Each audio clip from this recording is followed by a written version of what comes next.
শকুন্তলা বড়ুয়া কিন্তু 1947 সাল, যেদিন আমাদের দেশ স্বাধীন হয়েছিল, সেই বছরে জন্ম লাভ করেছিলেন এবং অসংখ্য বাংলা চলচ্চিত্রে অভিনয় করে তিনি আমাদের অনেকের মন জয় করেছেন। আর বিশিষ্ট সংগঠক শিক্ষাবিদ সিদ্ধার্থ মুখোপাধ্যায় আমাদের মধ্যে উপস্থিত হয়েছেন, আমরা তাদের সম্বর্ধনা জ্ঞাপন করব। আর ইতিমধ্যে আরেকটি কথা আপনাদের সঙ্গে আমরা ভাগ করে নিতে চাই। সংবাদ সূত্রে খবর পেয়েছি যে শ্রীমতী শকুন্তলা বড়ুয়া শুধুমাত্র যে অভিনয় করে আমাদের মন জয় করেছেন তা না, তিনি কিন্তু খুব ভালো সঙ্গীত গাইতেও পারেন এবং আমি জানি আপনারা অনুরোধ করবেন শ্রীমতী শকুন্তলা বড়ুয়ার কাছ থেকে একটা গান শুনবার জন্য। আমি নিশ্চিত আপনারাও তো তাই। আমাদের মধ্যে যে দুজন কৃতি মানুষ আজকে আমরা পেয়েছি, তাদের সকলকেই আন্তরিক শুভেচ্ছা অভিনন্দন জানাই আমাদের আহ্বানে সাড়া দেওয়ার জন্য। প্রথমে শকুন্তলা দিকে উত্তরীয় পরিয়ে বরণ করে নিচ্ছেন আমাদেরই সংস্থার সদস্যা অর্পিতা ব্যানার্জি, এবং ওইদিকে গিয়ে দাও। আর পুষ্পস্তবক দিচ্ছেন শর্মিলা সাহা পোদ্দার, তিনি দাশগুপ্ত সাহা, তিনি আমাদের মধ্যে আছেন। শকুন্তলা দিকে পুষ্পস্তবক দিয়ে বরণ করে নিলেন। এবং আমাদের সংস্থার যিনি সভাপতি ডক্টর সুকন্যা বণিক, তিনি এবার সম্মাননা দিচ্ছেন, স্মারক সম্মাননা দিচ্ছেন শকুন্তলা দিকে। দিদিকে অনেক অনেক শুভেচ্ছা এবং অভিনন্দন। প্রথম বছরেও তিনি আমাদের মধ্যে ছিলেন, দশম বছরেও আমরা তাকে পেয়েছি, এটা আমাদের পরম সৌভাগ্য। এরপরে আমরা সিদ্ধার্থদাকেও একটু বরণ করে নিই একবারে। যারা রয়েছেন তারা একটা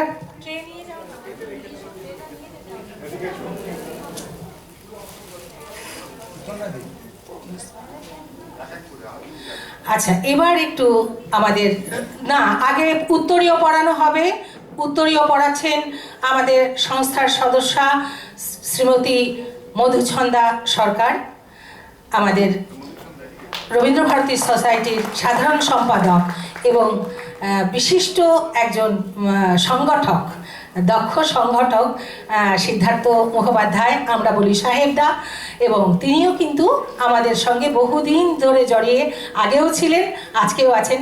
এবং সম্মাননা তুলে দিচ্ছেন চিত্রা ঘোষ।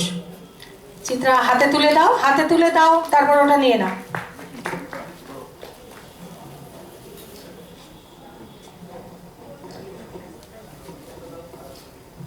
হ্যাঁ, এবার একটু আমরা দু চার মঞ্জুশ্রী ব্যানার্জি, এই ডাককে ফেলা খুব মুশকিল। আমি গতকাল গেছিলাম মেদিনীপুরে, একটি মন্দির রয়েছে ওখানে, একটি সেই মন্দিরের উদ্বোধনের অনুষ্ঠানে গেছিলাম, কিন্তু ঝড় বৃষ্টিতে সেসব অনেক ওখানে ওদিকে খুব বৃষ্টি হয়েছে। তা আজ সকালবেলা সেই অনুষ্ঠান করে একটু আস্তে আস্তে দেরি হয়। আমি ওকে কথা দিয়েছিলাম যে আমি যাওয়ার সময় একবার ঘুরে, আর আমাদের নিজেদের শিব মন্দির আছে ওখানে, আজকে নীল ষষ্ঠী আপনারা জানেন, যেতে হবে। আর যে কথাটা মঞ্জুশ্রী এক্ষুনি বললেন, এটা ঘটনা, কারণ বাড়িকেও তো সামলাতে হবে, আমাদের খালি মঞ্চে ঘুরে বেড়ালে হবে না, তাই জন্য আমাকে এক্ষুনি বেরিয়ে যেতে হবে। তা আমি খুব ভাগ্যবান যে আমার পাশে শকুন্তলা বড়ুয়ার মতো একজন অভিনেত্রীকে, যার আমরা ফ্যান, তাকে আমরা পেয়েছি। এবং এই যে অনুষ্ঠানটি হচ্ছে, এই হারানো দিনের গান, বোধ হয় আমার যত মনে হারানো দিনের গান, একটু আগে পার্থসারথী একলব্য গান গাইলেন। এই যে একটি অনুষ্ঠান অর্গানাইজ হয়ে চলেছে বছরের পর বছর, বছরের পর বছর, আমি নিজে জানি একটি অনুষ্ঠান করতে গেলে কত কষ্ট করতে হয়। কষ্ট করা মানে এই যে আপনারা যেন অডিটোরিয়ামটা, এই অডিটোরিয়ামটা যখন বুক করেছেন তখন কিন্তু মঞ্জুশ্রী জানতো না যে আজকে নীল ষষ্ঠী আছে, তাহলে উনি করতেন না। কিন্তু হলটার ওপর ডিপেন্ড করতে হচ্ছে ওনার অনুষ্ঠানটা কবে হবে। প্রতিটি স্টেপে অনেক হয়তো বলে এই দিনটা কেন করলেন, ওই দিন তো নীল ষষ্ঠী আছে, কিন্তু যারা বলছেন তারা এটা জানেন না যে উনি বাধ্য হয়েছেন এই দিন হলটা করতে, কারণ এই দিনটা খালি পেয়েছেন। এরপর হল করার পর আপনাদের আনতে হবে যারা দর্শক আসবে, আমরা যারা আমাদেরকে আমন্ত্রণ করে আছে আমাদের আনতে হবে, তারপর যারা পরিবেশন করছেন গান তাদেরকে থাকতে হবে। তা সেই জন্যেই একটা অর্গানাইজ করতে গেলে যে কতটা কষ্ট হয়, আমি যারা আমার মতো যারা আছে অর্গানাইজ করে তারা বোঝে। তার জন্যে আমি এই সংস্থার প্রত্যেককে, যারা আজকে আমাদেরকে এখানে দাঁড়াতে সহায়তা করেছে, আমার বক্তব্য রাখতে সহায়তা করছেন, তাদের প্রত্যেককে আমি আন্তরিক ধন্যবাদ জানাই। এবং আমাদের যে গান সত্যি হারিয়ে যাচ্ছে, এই গানটি শুনছিলাম, আমি তখন দৌড়তে দৌড়তে ঢুকছি, কারণ আমার দৌড়তে দৌড়তে বেরোতে হয় বলে। আমি তো শুনেই, তারপর এত সুন্দর চেহারা দেখলে তো ভালো লাগবেই। আপনাদের নিশ্চয়ই সকলে এনজয় করেছেন। আমিও খুব গান ভালোবাসি।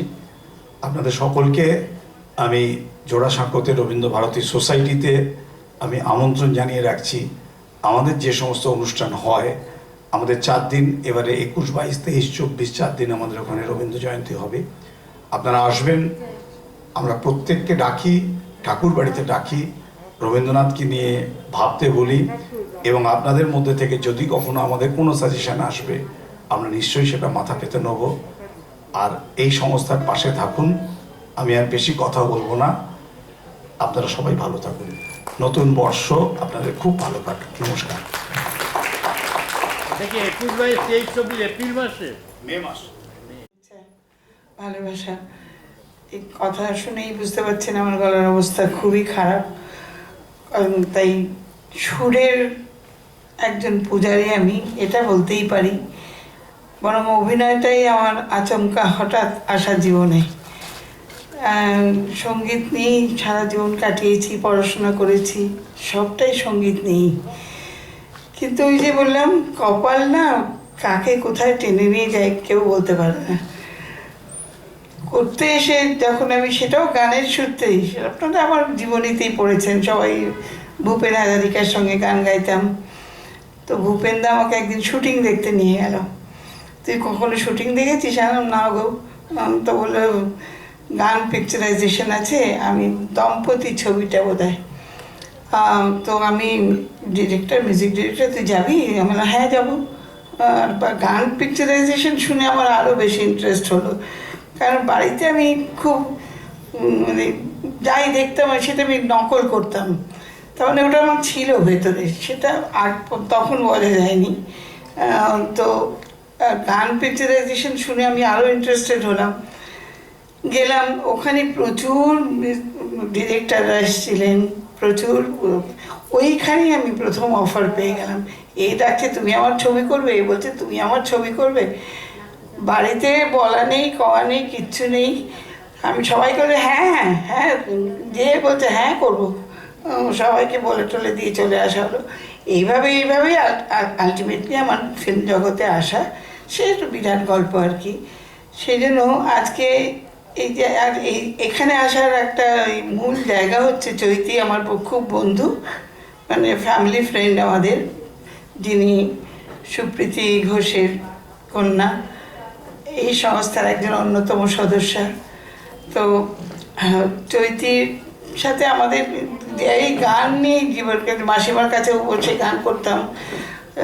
তো এই গান নিয়েই আমাদের থাকা সবসময়। তো 2 বছর 2 আগে আমার ট্রাভেলটা গলার শুরু হলো, তখন পার্থ বুঝতে পারবে। তা আমি ডাক্তারকে দেখালাম, তখন আবিষ্কার হলো যে কাফ ওরিয়েন্টেড অ্যাজমা সামথিং এটা হয়েছে। এখন সে ইনহেলার নাকি ওই সব নিতে বলে দিল। তো সেই থেকে চলছে। তো গানটা অনেক বড় দুঃখের জায়গা যে আগের মতো সে আর গান করতে পারি না আমি। কিন্তু মাঝে মাঝে যে একেবারে তখন দেখি হঠাৎ গলাটা একটু ভালো আছে, তো তাহলে আজকে একটু রেওয়াজ করি। সে রেওয়াজ করতে গিয়ে তখন আরেক দুঃখ, মানে আর কিছুটা নোট যাচ্ছে, কিছুটা নোট যাচ্ছে না, তখন আরও নিজের ফ্রাস্ট্রেটেড লাগে, বাবা দরকার নেই, যেটুকু শুনছি যেটুকু করছি। তো হারমোনিয়ামটা ভীষণ ভালো বাজাতাম, আর সেটা রয়ে গেছে। আর এটা তো কেড়ে নিতে পারবে না, ঠিক আছে গলাটা গেছে গেছে, হারমোনিয়ামটা দারুণ বাজাই আমি। যে কেউ গান করলে আমি তোমার সাথে বাজাই, আমি তোমার সাথে গান বাজাবো, এই আর কি সুরের মধ্যেই আছি। আমি এখনও আপনাদের যা যা বললাম এর মধ্যে একটাও কিন্তু মিথ্যে কথা নেই, সব সত্যি কথা। তো সেই জন্য আমি বলি যে আমি সার্টিফাই করছি দারুণ হারমোনিয়াম, গান তো ভালো গাই, হারমোনিয়াম বাজানো আমি এরকম কাউকে দেখিনি। অপূর্ব, বাজালে না না গান গেয়ে পারা যায় না। সেটাই একটু আমরা দেখি। কিন্তু কি করবা, সব জায়গায় তো আপনাকে পাবো না কি? হারমোনিয়াম বাজালে পার্থকে গাইতে হবে। হ্যাঁ, সে গাইবে পারবো। ওই তো পেছনে রয়েছে। তো সেই আর কি, আমারও অবস্থা খুব খারাপ, গান গাইতে পারছি না।